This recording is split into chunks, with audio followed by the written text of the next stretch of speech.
Coach Hynes, Paul Allen, how you been? I've been great, Paul. How you doing? Right on, man. Thanks for taking time to join us. Is it good to be back on the ice for development camp? Yeah, it's great. I'm actually not on the ice, but it's good to. We're around our the Brett McLean and American League staff and our development coaches kind of really run the on ice portion of the development camp. But it's been good to be back. You know, we've had some coaches meetings and some planning, and be back around the rink. It's kind of gets the juices flowing again for sure. And with the juices flowing, things like this will indicate the regular season is relatively close. You know, after training camp and preseason and stuff. So like when it comes to the season schedule. With 3 games and 4 nights, 4 and 5 back-to-backs, the whole thing. When and or how do you go over the team's schedule? Does like that start already, the operational part of it? Oh yeah, big time. We met. We kind of have the schedule a little bit before it gets out. So we were at the draft in Vegas. So I sat down with our director of hockey ops, and we went through basically every single day of the schedule, practice days, off days, travel days, hotels, flights, and kind of iron that out. And then it's funny you mention it because we just got out of it's basically about an hour and 45-minute meeting with Billy and our strength coach, equipment manager, our athletic trainer, and our hockey ops guy that kind of coordinates all that. And again, we went through day by day the whole schedule and, you know, when we'll leave, what nights we stay after games to fly home the next day. So we have that all ironed out. So there's a lot of planning that goes into that for sure. Is there a formula? I mean, it's like say you're on the road, because you've been on the road for like 7, 8, 9, 10 days before, where say you play Anaheim and then LA, and then you get the Kraken 5 days later. Is that like, all right, do we go home and practice? Do we stay here and practice? Like stuff like that goes into it too, right? Yeah, big time. A lot of it is when lots of times if say you're out east on a road trip and you play a game, a lot of times you're going to fly back to Minnesota after that because you gain the hour and you're getting in at a reasonable hour. It might be 1 o'clock, 1:30, right? Something like that. We try to have basically like a 2 o'clock, 2:30 a.m. cutoff if we're going to get back to Minnesota later than that. Usually we'd stay overnight. For example, a Seattle, Vancouver, Edmonton, those types of days. You'd say, okay, we're going to play Vancouver in Vancouver. So we're probably going to stay in Vancouver that night and then travel the next day back to Minnesota. So we get in, we're not getting the team back here at 3:30 to 5 in the morning where, they don't get the type of rest and it takes a couple of days to recover. So that's why we try to have our trainer, our strength coaches in there you have really a mix of what makes the most sense. And then you do want to have the sports science and the medical part of it, their opinions on what days we should travel, when we should travel. Should we stay on the road? Should we come home? We put a lot of thought into that through the course of the last couple of weeks. Have you officially settled into Minnesota? I mean, do you feel like it's home? Like, what did you do for the 4th of July? Yeah, you know what? I haven't. I wasn't here on the 4th of July. I actually went home out east to see my family out there. But yeah, Minnesota's been. It feels the longer you're here, the more comfortable you get, the more people you meet. I found. In the off season, you've had some more time to be able to really get the feel of the Twin Cities, the ins and outs of that. The areas that you could possibly live up on the western side, then all on the eastern side. Like I have a real comfort level now of what Minnesota is really like, all the different towns, different areas to live, school systems, all those things. So it's been a good summer that way as well. Hey, when you guys eventually drafted Zeev Boyum, the Pioneers blue liner, were you in any way surprised? And who knows when you're going to get him? But nevertheless, what do you think of the guy's overall skill set? Yeah, we were a little surprised that he obviously was available when we were there, and obviously Billy and the scouts made the decision to move up for him. He's exactly the style of player that we want. I think when you look at the modern age defenseman, he's a great skater. He's got great offensive instincts. He can support the play offensively. He's has a willingness to defend. He's a smart player, and he's a great kid. He's really the type of guy that you want. He's driven to be I think the best that he can be. He's obviously got some championship pedigree to him. So we're really, really excited to have him not only as a player, but also the type of guy that you want representing and playing for the Minnesota Wild. Coach Hynes, last week you mentioned doing player check-ins with everybody over the next X amount of weeks. What does a check-in entail? Is it a text, a call, or do you fly to their cities and try to catch them off guard? Yeah, no, you want to catch them off guard. That's not, at least not in the summertime. But no, a lot of it is conversations. I think that if you got the job, say in the off season, you would probably be more inclined to fly out and see guys to get to know them and to meet them. But having the opportunity to be with the team for the second half of the season, you have those relationships built in now. So a lot of it's going to be phone calls, and everyone is different. Sometimes it's a check-in. Other guys, it's having a conversation about some expectations and where they're at. And it's really in combination with myself. I will touch base with every player several times from now until September. And then also our strength and conditioning coach, he will fly to see guys and oversee some of their training, meet with their trainers. We have specific guys, might be some younger players, might be some older guys. He'll go to Europe and meet with several guys. He'll also travel throughout North America. That's usually how we do that. And there are times, I may fly out to meet a guy and see a guy. But I think right now he'll have that travel plan, and I'll have more communication with phone calls with the guys. Does that include Fleury? Does that include Flower? Or does HO have to be? He's just cool to go without a phone call or a check-in, right? No. You know what? He's. You want to be able to communicate. To me, I just don't like the long.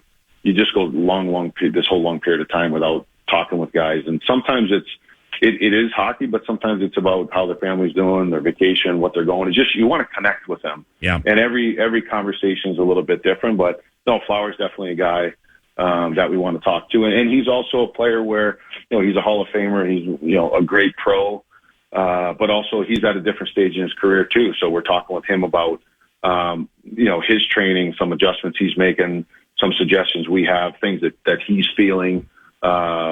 Some things about coming into training camp, and it's all individual based, I think, on where everybody is in their career. But it's also, I think it's important to stay connected with them throughout the summer. Nothing heavy, but just to stay connected. Hey, John, with development camp, what are the goals? Like you said, you're not on the ice, but you oversee everything, as does Bill Guerin, obviously. What are the goals with the newbies or the players you have in there?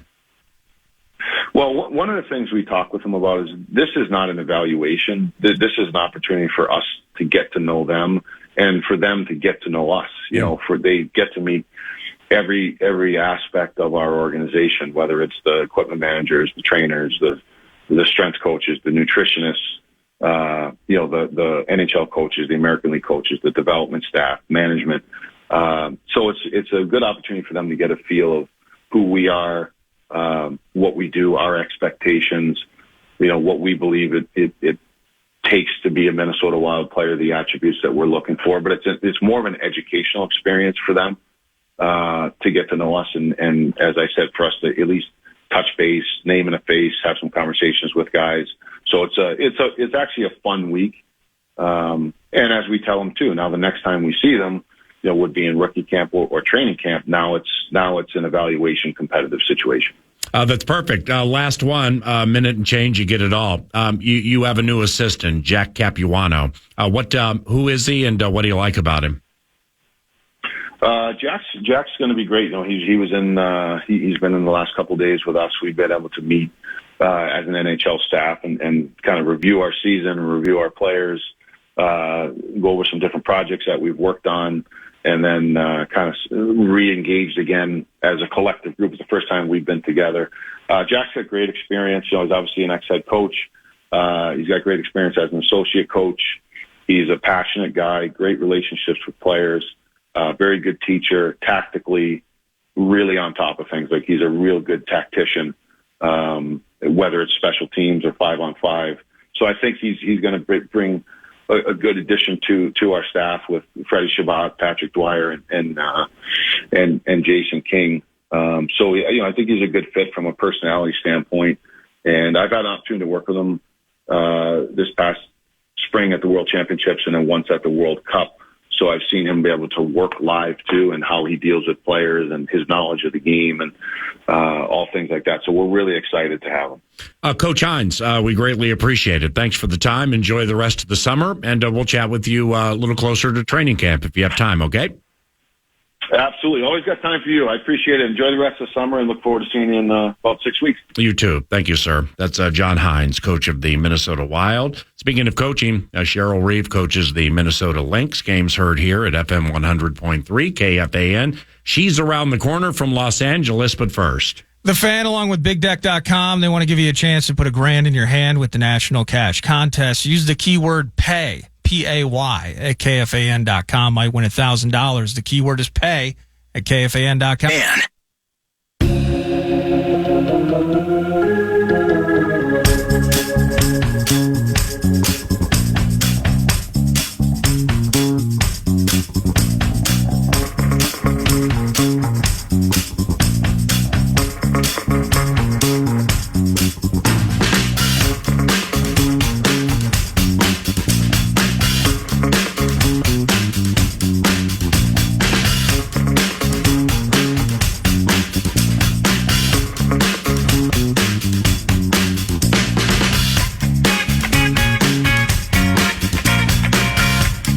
Great setup, Bob.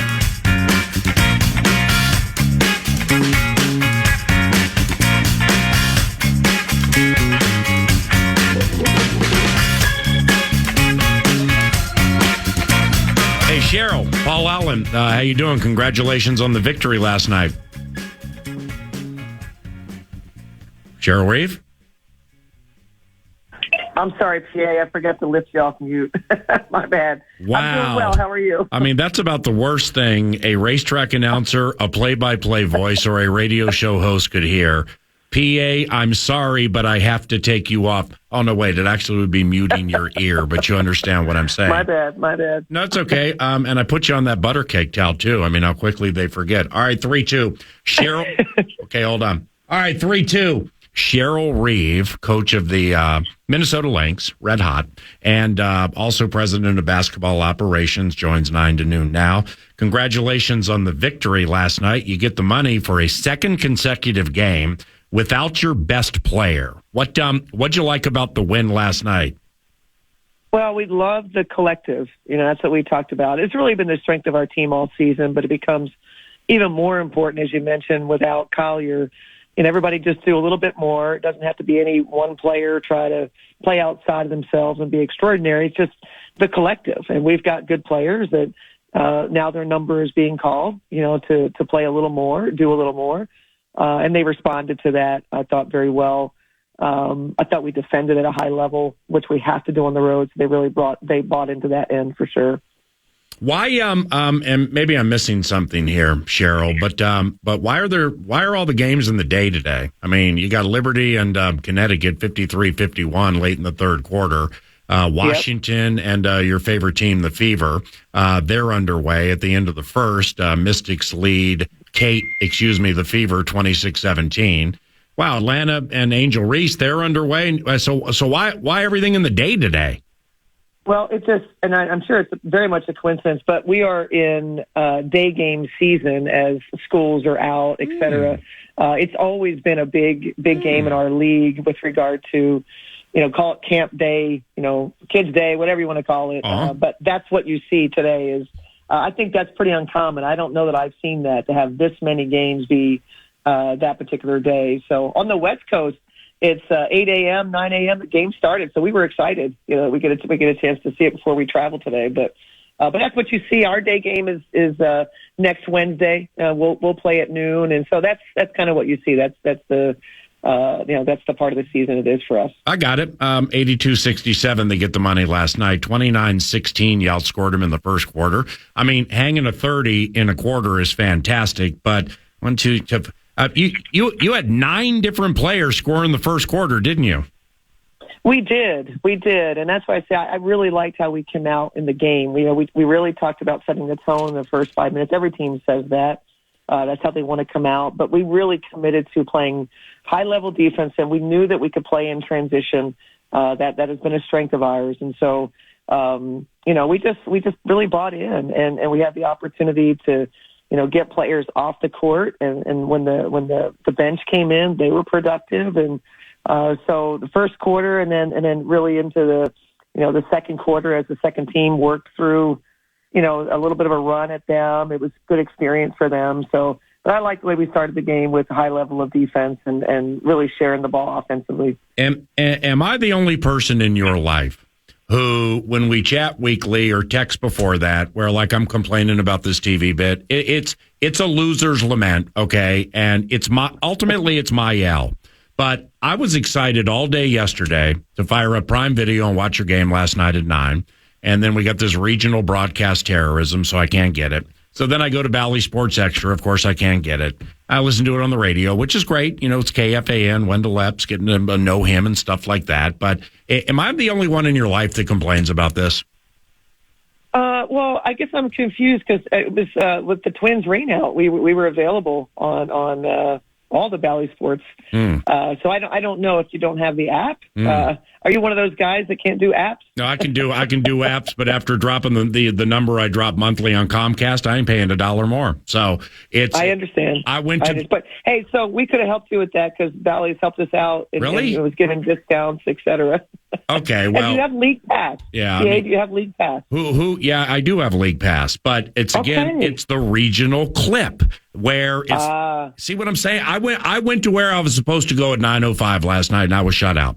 So, and I hate to hear that. That makes that really it sucks. That just can't happen. And I'm willing to concede I may be making a mistake here, but you know what? To find my favorite basketball team playing, I shouldn't need Rand freaking McNally to go up and down my my channel choices. Anyway, we're gonna get that out of the way. Cool. And I want to help you because I love that you love watching our team.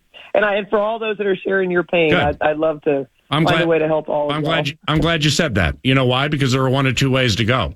It's either, I'm glad you feel that way, Paul, because you're excited to watch our games, or we've been around almost 3 decades. We were here before Caitlin got here. Where the hell you been? I mean, it was one of two ways, and yeah, you went to prefer. Well, I don't think you're watching PA because of this rookie class. I think you actually enjoy the Minnesota Lynx team this season. So again, I appreciate that, and it has been a journey. You've come a long way, and I love it. And I want to make sure that we're, accommodating you.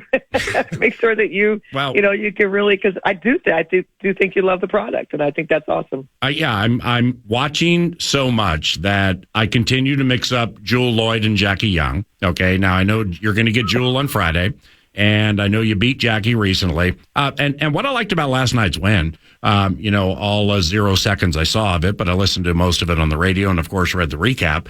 Is that LA Sparks team record-wise, maybe, without Brink and stuff, may be considered a terrible team.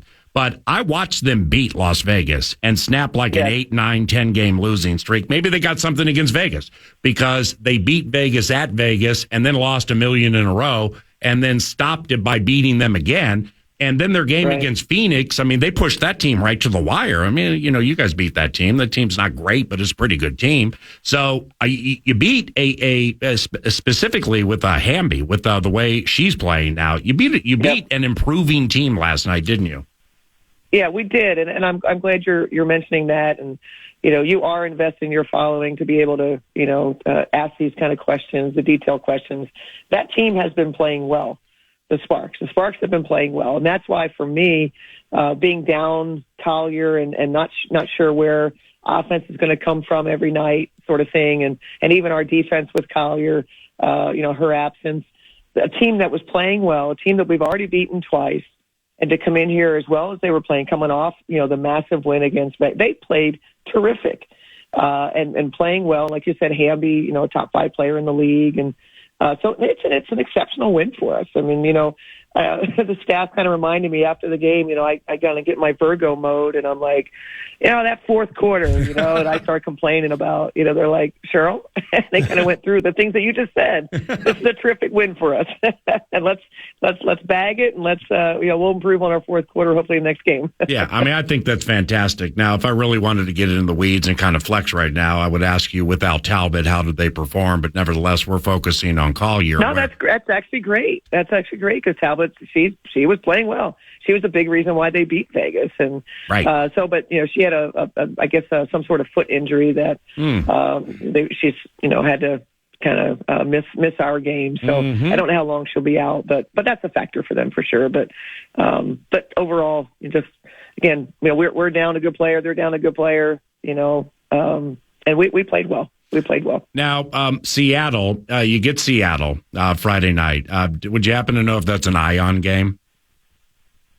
I will find out for you. It's not your job to know that. It's mine. I apologize. It's like you asking me, what do I do with the down pick on passing game when there's when the ball's deflected? I apologize for that. Well, it's just I gotta get Rand McNally and set up my Friday night where it's going to take me a half hour to find Ion, but I'll find it. Then I'll watch CSI Miami and I'll watch Criminal Minds, and then I'll watch. We are on Ion. Yes. We are on Ion. Okay, great. 9 p.m. I'm in. And because the only bad thing is you're going to get the local broadcast, and it is the worst broadcast team if you are an opponent. No, here's the deal. They are such homers for the Seattle Storm. I love you guys so much. I'm driving to Hudson, Wisconsin, simply to find a bar where I can watch it on Ion. Then I'll drive back home. Oh wow, I love it. But Seattle, up until of late, they just weren't losing at home, and it's not that they weren't losing; they were just killing teams. This thing on Prime, this Prime Video bid at 9 with them. It fits perfectly into my work schedule when I'm calling races. Get home, watch the second half, and I'm like, damn. This team is sharp. Now they there will be regressions to means, which I would imagine has happened a little bit with Seattle. But this Jewel Lloyd for them, first overall pick in the 2015 draft, and that lady has some bulldog to her. She's just tough, isn't she? She really is, and she was a big Kobe person in terms of spending time with him and just learning offensively, and great angles, timing, just assassin mentality. And so Jewel has become a prolific offensive player. She's also, impactful defensively, but she really, I think has really, put herself in position to kind of be their franchise player as Brianna Stewart departed and Sue Bird retired, and it became Jewel's team. And she's a big time challenge in terms of, when she gets to certain spots on the floor, you can play great defense and she's scoring on you. She's a national team player. And I'll get a chance to be with her in Paris. And I'll tell you what, Seattle, I'm so impressed with their fan base. Me too. And when the they've always been a good franchise, but sometimes when you don't know what's going to happen when you have retirement of a great like Sue Bird, or you have a departure of free agents. They came out and supported them even more in a tough year last season, and then they went and had a great free agency class, and they're a really good team, and they're really good at home, and they are currently on a 9-game homestand.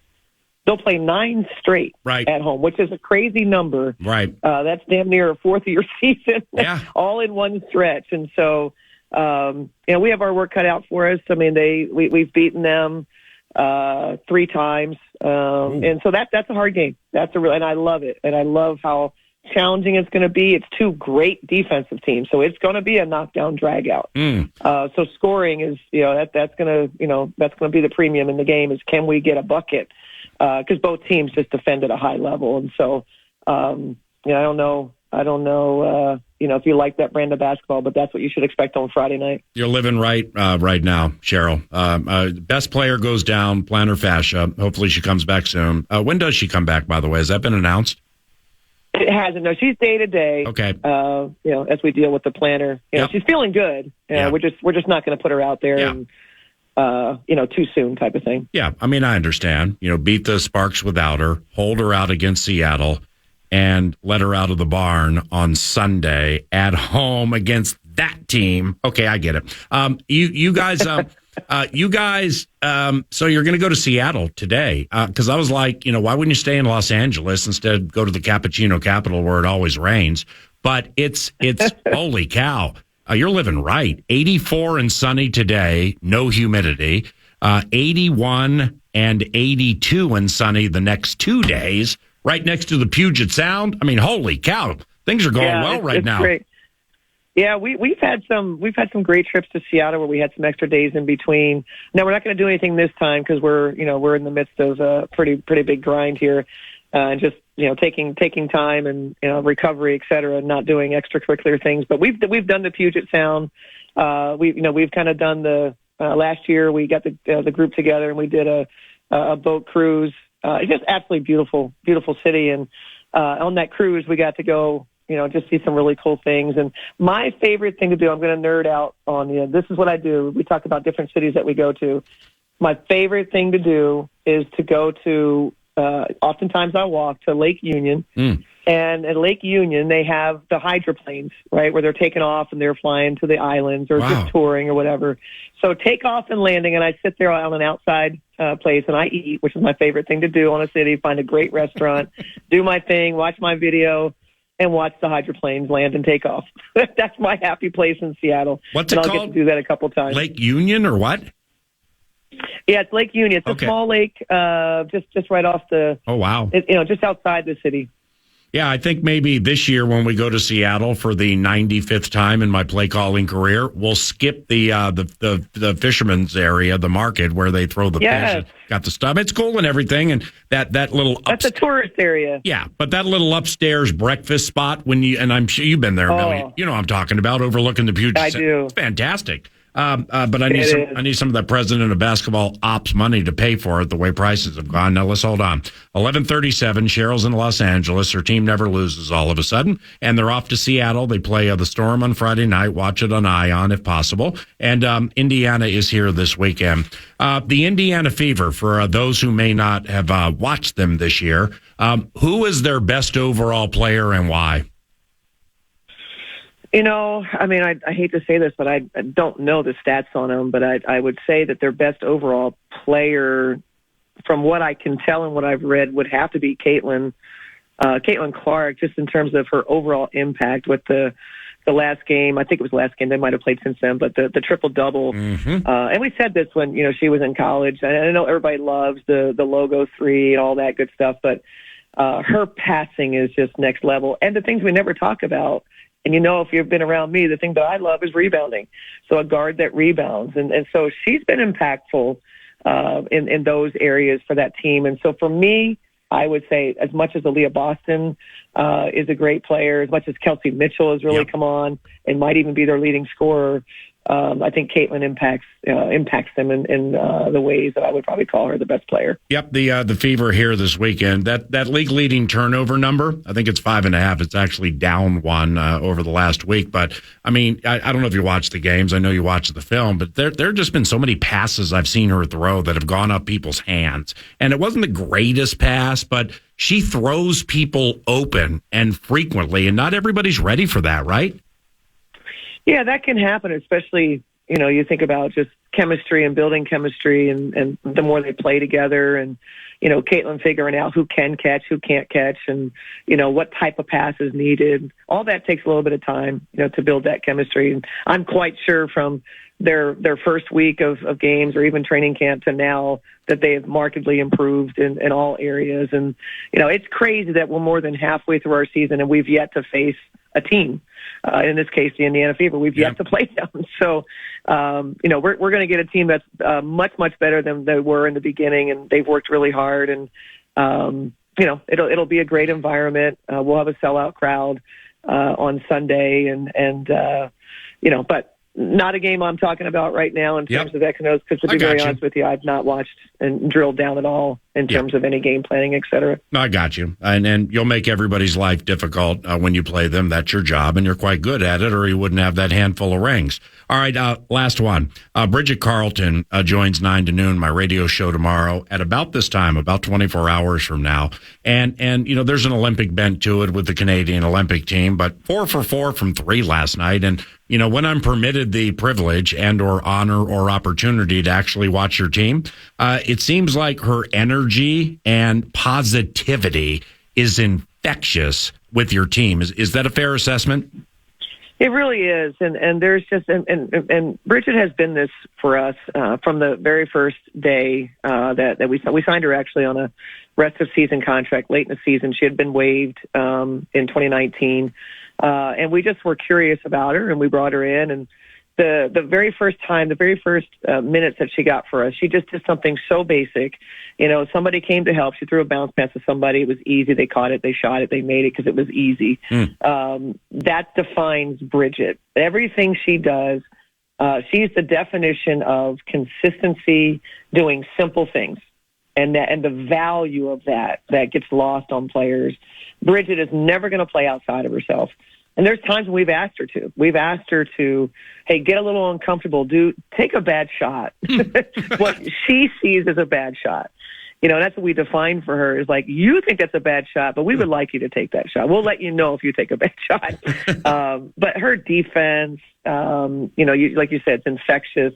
Her energy, she's flying around helping teammates. She gets rebounds. Literally anything that we want to improve on, we go to Bridget for.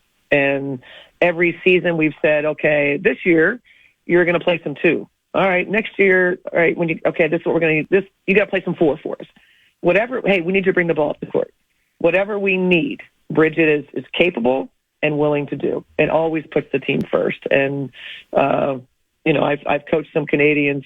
She's top of the list. She's my top Canadian for sure. And she takes up residency in that right corner so much she might have to start paying state income tax. Wherever she runs to the right corner every single time, right? Yeah. She had the nickname in the bubble. They named her Hot Pocket, and that's she's very much been, and that is a location that's a hot pocket right there. That's her hot zone. You, my friend, are the very best. I appreciate the elongated conversations each and every time. I genuinely enjoy your company. It's fun following your team. Best of luck. Safe travels. Best of luck against Seattle, and likewise this weekend. We'll talk soon. All right. Back at you, all the above for me too, PA. Love doing interviews with you. Appreciate your support, and I'm willing to spend some one-on-one time to get you set up so you can watch our games. We got to figure this out. One-on-one. I appreciate you. One-on-one time is appreciated. One-on-one president of basketball operations, money to pay for it. That's a different story. I appreciate you. See you later. Cheryl Reeve, coach and president of basketball ops for the Minnesota Lynx. I'll listen to every single Lynx game, by the way, wire to wire, with no difficulties or impediments at FM 100.3 KFAN. It's a radio station that used to be AM 1130 KFAN before there was a Minnesota Lynx. But when the Lynx came into existence, us as FM 100.3 KFAN, we are here to let you know every single Lynx game, every single tennis shoe squeak with the sounds of basketball, every air ball that whisks through the wind, every slam dunk, every moment of every Lynx game can be heard right here on the sports leader, FM 100.3 KFAN. I thoroughly enjoy conversations with Cheryl Reeve. I always have, and we haven't done them as frequently as we have this year. Well, why not, Paul? The WNBA's been around nearly 30 years. Where the hell you been? You ever hear of Lisa Leslie? Ever hear of Rebecca Lobo? What about Tisha Penicheiro? Where the hell you been? Don't call it a comeback. We've never been gone. And I love the conversations with Cheryl talking about her team and about the league. And hopefully everybody else does too. Now, something interesting just popped up at ProFootballTalk.com, at least interesting to me, is the departure of Josh Jacobs will be a big opportunity for Raiders running back Zamir White. And some people are betting that White is going to make the most of that opportunity. More bets have been placed on White to lead the NFL in rushing yards than any other player, according to BetMGM.com. My man's received 27% of all the bets. This is not a story. My bad. A covenant cleanup on my life. 27% of the bets to be the league's leading rusher. Yeah, this is the amount of tickets. So basically, this is deception. I mean, Florio. So everyone's running to the window right now to say Antonio Pierce, awful quarterback situation. They're going to run the heck out of the ball. Zamir White, people in the 702, probably Raiders fans are jumping into books and pushing chips in on Zamir White. Yeah, well, there's a major difference between 27% of all the bets as opposed to, well, it's 43.5% of all the money. So, yeah, so it's taking significant cash. It's starting running back for maybe what you said with, who's their quarterback? Aiden O'Connell? Is it Gardner maybe? Is Minshew there now? Yeah, they're going to run a lot. So he's 30-1. So they're taking a stab at a Luke. I mean, $10 at 30-1. Pasadena City College math, sans a covenant cleanup sponsored by nobody, is going to get you $310 on the scoop. So they're I think this time of the year with that amount, that would qualify as the sharps. I mean, the sharps are putting ones and twos, and there are limits for wagers like this. But it feels to me like the old sharps are putting up to a nickel on this cat at 30-1 to win the rushing title. Well, Jacobs had the title. What is it? 2 years ago, and it wasn't McCaffrey this last year, right? But last year saw a significant decline where in 2022, 18 teams had 2,000 or more yards rushing. Last year, just 13. So the kind of talking about Dalvin the other day and all of that, where, again, all things of a decline and all those conversations that were had, he was sixth in the league in rushing. Yeah. It felt like there was a big uptick again in 2022 with a focus and a commitment to the run. Yeah. And then at least statistically a year ago, that started to immediately decline again. So, I don't know. I mean, McCaffrey's going to be, what about Breece Hall and getting that thing running? Hold on. Will Rodgers move the meter there? Throw one other name in there and you hit the wagering favorite trifecta. McCaffrey's 3-1 favored. Who else did you? Breece Hall. Hall. He's the fourth choice at 7.5-1. I'll give you Saquon as the third choice. Give me the second choice behind McCaffrey, who is a 3-1 favorite. Wow, I guess Bijan with the new coach. Not a bad guess. He's right behind Breece. Jonathan Taylor. Oh yeah, yeah, Jonathan Taylor. Nice job on Breece Hall. But Jonathan Taylor. Well, you want to talk about running the ball? Yeah, is that Ravens Midwest? Because you got Anthony Richardson's back and he's healthy. He was able to sling it a little bit, but he had shoulder injuries, had a concussion. But that kid's an athletic freak. Every linebacker and safety in the history of the position is going to go to Lamar Jackson when he takes the ball. He's going to give it to Derrick Henry, who's going to have nobody covering him. Goodness. What about King Henry sliding into like 25-1? All right, we got to go. The program's next. Denard Span joins 9 to noon tomorrow, plus much more. Thank you for listening. I'm Paul Allen. Here's Nordo with a wrap on the show. And the wraps are brought to you by Casey's. Casey's, the elite pizza, thin or original crust. You got food and fuel rewards with the rewards card. Stop into a Casey's today. Any companies looking to have it made, sponsoring Covenant Cleanup would surely get you paid. This isn't AI-driven. There are no cheap fakes. But today, amazing for all the mistakes. Chris Hynes, he writes for The Strip. Reports on the Wolves. Minimal ad-lib. Chris Hynes went to Bama. He was 6'8". He's also not the Wolves' assistant coach, Chris Hynes, who was great. And wild coach John Hynes was nice. Technically, he wasn't physically back on the ice. And if new assistant Jack Capuano is a topic you broach, be sure to make note, he's a former head coach. Even Cheryl Reeve put PA on mute. But please, don't consider us of ill repute. We love you listening and happy to state with glee of the 1,000 streaming apps iHeart, one of the few that's free. Take care, Paul. Podcast today's Paul Allen Show, or listen back to previous show and interviews by going to the iHeartRadio app or KFAN.com.